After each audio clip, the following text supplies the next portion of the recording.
el tema clave debería ser llevar adelante una agenda de reformas. También lo que está ocurriendo, y esto era parte del mensaje, es la discusión política post-referéndum sigue concentrada en atender urgencias de corto plazo. Y ahora, antes fue el COVID, después fue la LUC, ahora es la inflación, y está bien preocuparse de la inflación. La inflación es un problema importante en el mundo, es un problema importante en Uruguay. Tenemos que bajar la inflación, pero la advertencia en todo caso estaba en llamar la atención de que no deberíamos concentrar todas las discusiones en ese solo tema. La agenda de reformas es clave para nosotros.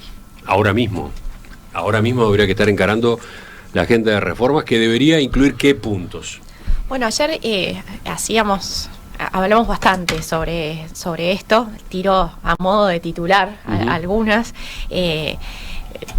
La verdad es que planteábamos un conjunto de temas que no son nuevos, tampoco son pocos, ¿no? Son viejas materias pendientes. Por eso decíamos viejas materias pendientes. Por supuesto, nos referimos ayer al tema de la seguridad social, que está claramente en la agenda, aunque no avanzando quizás con la celeridad que nos hubiésemos imaginado inicialmente. Están todos los temas relacionados con la inserción internacional, que también están en la agenda, pero a nuestro juicio quizás con un excesivo foco en lo que es la obtención o la búsqueda de tratados libre comercio, cuando en realidad la agenda de inserción internacional de Uruguay puede englobar un montón de temas más por ejemplo, que ayer comentábamos, ¿no? Hablábamos en definitiva, Uruguay bien puede plantearse una agenda unilateral, ¿no? De iniciativas de apertura que tengan que ver, digamos, con una gradual reducción, adecuación de aranceles, reducir barreras no arancelarias, temas relacionados con la patente, tratar de bilateralizar el acuerdo de la Unión Europea, avanzar en acuerdos de servicios. A ver, agenda larga, pero en definitiva el foco y todos esos ejemplos van al concepto de que en realidad la agenda de inserción internacional puede ser mucho, y debería, a nuestro juicio, ser mucho más rica que únicamente la búsqueda de tratados de libre comercio. Debería ser más rica, pero además debería ser una agenda claramente unilateral. ¿En qué sentido, digamos? Si uno mira cómo va transitando la discusión sobre la inserción internacional, es como que Uruguay está buscando a alguien que quiera hacer un TLC con Uruguay. Entonces, y eso tiene múltiples dificultades, ¿no? Para empezar, la del Mercosur, ¿no? Si el Mercosur nos deja, no nos deja, si queremos pelearnos con el Mercosur o no y correr riesgos, ¿no? Después con quién lo hacemos y si quieren hacerlo con nosotros. Hay una realidad, y esto lo dijimos varias veces a lo largo de los últimos años, Uruguay es un país pequeño, su mercado es poco atractivo para cualquier otro país que quiera negociar un TLC con Uruguay. Eso de por sí ya es una dificultad. Eso no quiere decir que no debamos perseverar en buscar TLCs con China. Deberíamos pensar seriamente en pedir ingreso al TPP, digamos, donde podemos solicitar el ingreso. El Transpacífico, ¿no? El Transpacífico, ese es un acuerdo, digamos, que engloba 11 países, que va a seguir creciendo, donde cada país puede solicitar el ingreso. Las reglas ya están escritas, lo que uno tiene que hacer es solicitar el ingreso con excepciones a esas reglas que tiene que fundamentar y precisar bien. No, hay que trabajarlo, digamos. Esa puede ser una línea, pero no podemos quedarnos a la espera de que del otro lado alguien quiera hacerlo. Uruguay tiene el Mercosur, y Uruguay es un miembro, altos aranceles, dispersiones elevadas de aranceles, tenemos barreras no arancelarias, tenemos restricciones cuantitativas a las importaciones, comentábamos, de carne aviar, de frutas, de verduras. Pensamos la inserción internacional como lograr mejorar el acceso para algunos productos o bienes en nuestras exportaciones, y eso es importante, pero está el mundo de los servicios. En los servicios hay un montón de regulaciones que pueden afectar nuestra capacidad de exportación. La doble tributación, digamos, tener acuerdos de doble tributación es importante, tener acuerdos fuertes en materia de servicios con Estados Unidos, que es nuestro principal cliente en un montón de servicios, también es importante. El mensaje es, la agenda tiene que ser unilateral.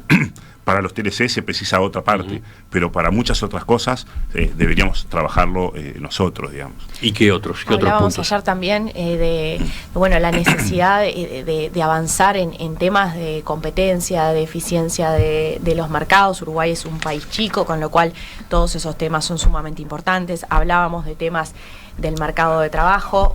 La pandemia, digamos, aceleró un montón de cambios en el mundo del trabajo. Eso, a nuestro juicio, hace impostergable el modernizar algunos asuntos, digamos, del marco de relaciones laborales. Y te hablaba mucho eso, del teletrabajo. Ustedes van más allá de eso. Vamos más allá de eso. En definitiva, ayer Pablo comentaba y mostraba un gráfico bien ilustrativo que mostraba la relación entre el desempleo juvenil y el desempleo total en las diferentes economías. Es habitual que en el mundo veamos niveles de desempleo juvenil más altos que los que se ven en el promedio de la población, porque bueno, los jóvenes tienen poca experiencia, muchos de ellos están buscando su primera inserción laboral, pero si miramos incluso números 2019, sacando de lado impactos pandemia y demás, el nivel de desempleo juvenil que tenía Uruguay en el 2019, en el eje del 30%, es realmente, digamos, a nuestro juicio, una manifestación de que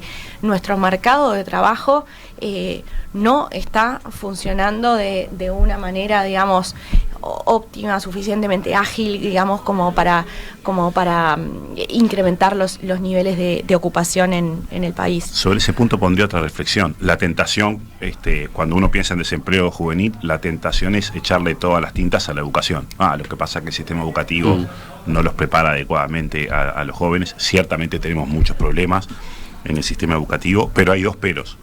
Uno es reformar el sistema educativo y esperar a que eso tenga efectos, va a tomar mucho tiempo. Entonces, digamos, aunque una buena parte de la causa estuviera en la educación, quedarse con ese diagnóstico y decir, bueno, entonces lo único que hay que hacer es la educación, sería, digamos, muy penoso para las generaciones de jóvenes actuales. Pero lo segundo es que al final en el mercado de trabajo importan tres cosas: la formación de capital humano, que tiene mucho que ver con lo que pasa en el sistema educativo para los jóvenes y que tiene que ver con todos los que son las condiciones para reentrenar a la población que tiene trabajo en su puesto de trabajo. Esa es una línea.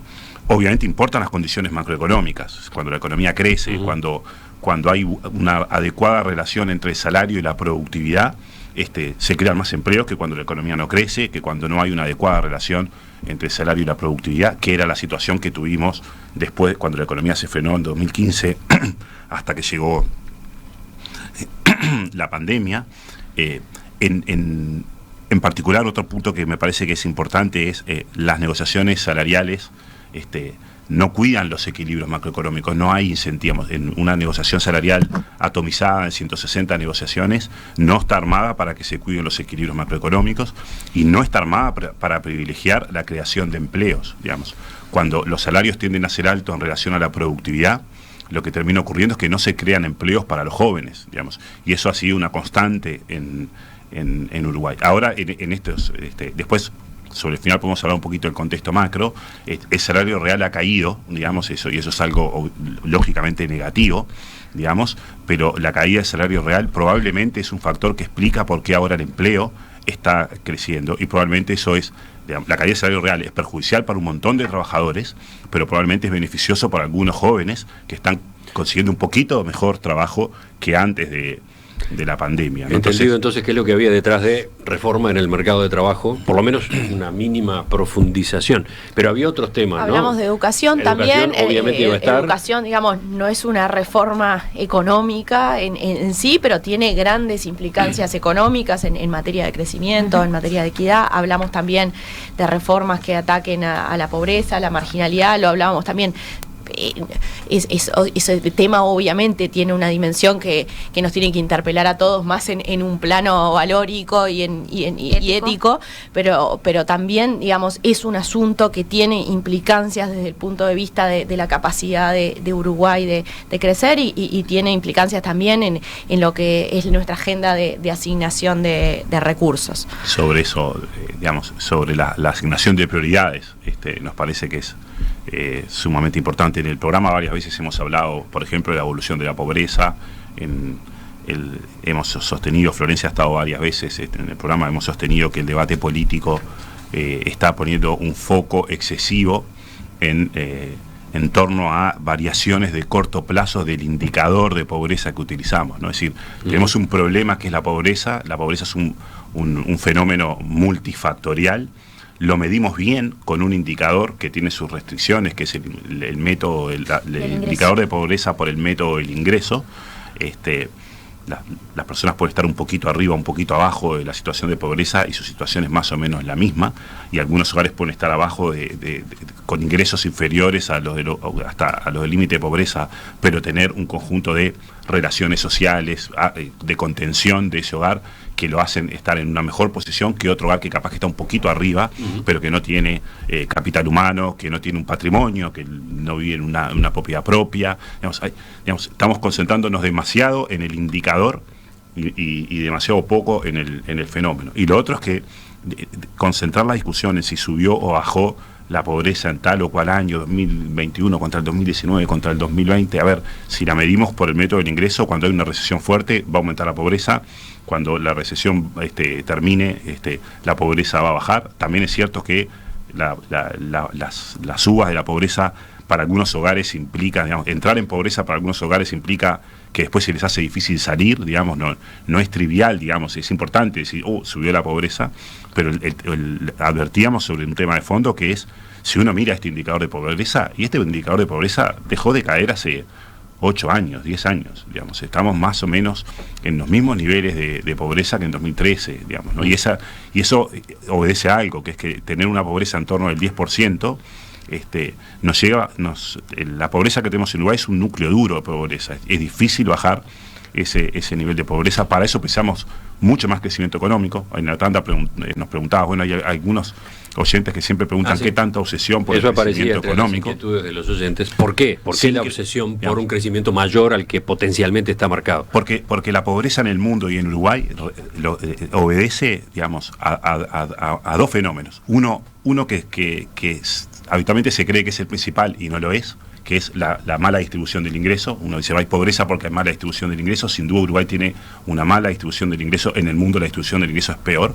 Pero mucho más importante es que el ingreso promedio es bajo. La productividad media es baja. Y por eso tenemos, digamos, una productividad media baja con desigualdad y determina que hay muchas personas en situación de pobreza. Si no hay crecimiento económico es muy difícil bajar la pobreza. Pero si no hay políticas mucho más robustas para combatir la pobreza, también va a ser duro. Y esas políticas robustas, digamos, demandan recursos que a la sociedad uruguaya le cuesta asignar. Y es una pobreza concentrada en niños y adolescentes, y eso es una obsesión que marcamos una y otra vez. Ahí, volviendo, y perdón, pero para cerrar esta parte, digamos, que nos estábamos haciendo referencia a las reformas, un tema y un concepto importante que también subrayamos ayer y que creo que queda claro de esto. Uno habla de una, otra y digamos, y puede extenderse bastante en esa discusión, pero un concepto importante es que son muchas y probablemente no existe tal cosa como la madre de todas las reformas, ¿no? Hacemos esto y estamos, o agarrémonos de esta, que esta realmente es la que nos va a cambiar la situación, ¿no? Pablo hacía bastante énfasis en eso ayer. Somos un poco como perezosos. Ojalá hubiera una, ¿no? Si hubiera una madre de las reformas, hagamos esa, ¿no? Al final, tenemos que hacer muchas reformas. Las reformas son necesarias. Uruguay está atrapado en lo que se llama la trampa del ingreso medio. Trampa del ingreso medio. Digamos, nosotros queremos que Uruguay sea un país desarrollado, digamos. No hay muchos países que se hayan desarrollado más allá de los que se desarrollaron originalmente, Estados Unidos, Europa, luego Japón con la revolución industrial, digamos. Son pocos los países que han logrado realmente altos niveles de desarrollo. Hay muchos países que llegan a un nivel de ingreso per cápita como el de Uruguay. ¿Qué le pasa a un país como Uruguay? Tiene un nivel de salarios alto que hace poco atractivo, relativamente alto, el promedio es relativamente alto, poco atractivo para localizar inversiones intensivas en empleos, que generen muchos mejores empleos. Y no tiene condiciones, ni capital humano, ni institucional, ni de mercados, que hagan atractiva la inversión de cosas sofisticadas. No hay un Silicon Valley en Uruguay. Salir de ahí es muy difícil. ¿Qué es lo que tenemos que hacer? Y la ciencia económica no tiene respuestas claras. Sabemos el tipo de cosas que no hay que hacer, sabemos que hay que hacer muchas cosas, pero ni siquiera estas cosas de las que estamos hablando son necesariamente suficientes. No es un juego de palabras, digamos, son condiciones necesarias. Uno tiene que abordar todas estas cosas, impulsar esas reformas toma tiempo, requiere construir acuerdos. Las reformas tienen costos de corto plazo, tienen costos políticos de corto plazo, beneficios de largo plazo. Bueno, a eso iba, ¿no? Suponiendo que se avanzara en esta agenda que estaban mencionando ustedes, que obviamente es difícil, lleva tiempo, pero bueno, suponiendo que se avanzara, suponiendo que se lograra, que se concretara alguna de estas reformas, ¿cuándo surtirían efecto en un mayor crecimiento, ¿no? Sí surten efecto, claro, digamos. Si hacemos todo eso, algún efecto seguro surtirían, pero eso toma tiempo. Y ese es un tema... No es que va a mejorar el crecimiento del año 2024. No, igual en el corte hablando de este tema, Florencia decía, ¿no? Las cosas toman tiempo, pero si el país abrazara una agenda intensa de reformas, eso podría ya tener un efecto de expectativas. Un efecto psicológico, digamos. Más que psicológico, bueno, el Uruguay va a abordar varios temas a la vez. No es lo mismo la señal hacia el mundo empresarial. El Uruguay va a discutir en 2022 la reforma de la ciudad social para ver si la aprueba a principios de 2023 y si se complica la dejamos para el 2026 o 2025, que el Uruguay va a atacar 5 o 6 reformas a la vez. Bueno, la vocación de invertir en un país que dice voy a atacar 5 o 6, de las cuales capaz que luego hace 4, es distinto que si va a atacar 1 o 2 y capaz que hace media.